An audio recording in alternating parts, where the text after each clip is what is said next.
Kepolisian Satuan Reserse Kriminal Polres Aceh Utara berhasil menangkap seorang pria bernama M yang merupakan oknum guru agama di salah satu sekolah di Aceh Utara.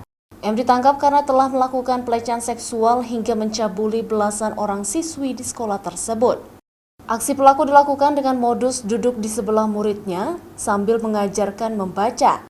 Sejumlah korban pelecehan seksual yang masih duduk di bangku sekolah dasar bersama orang tuanya pun mendatangi Mapolres Aceh Utara untuk memberikan keterangan terhadap perlakuan asusila terhadap anaknya.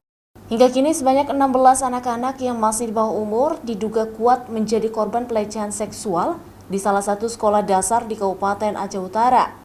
Kasus pelecehan seksual terhadap 16 anak di bawah umur ini terungkap setelah korban menceritakan kejadian tersebut kepada orang tuanya masing-masing dan kemudian melaporkan ke pihak berwajib.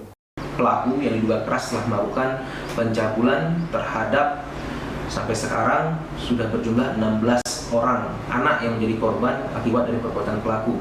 Atas nama inisial M, seorang guru di sekolah dasar yang bersangkutan merupakan ASN yang bekerja di sekolah tersebut.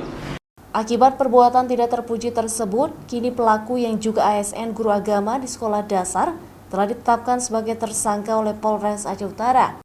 Tersangka dijerat dengan pasal 50 junto pasal 47 Kanun nomor 6 tahun 2004 tentang hukum jinayat sekaligus Undang-Undang tentang Perlindungan Anak. Zikri Maulana, Kompas TV, Aceh Utara.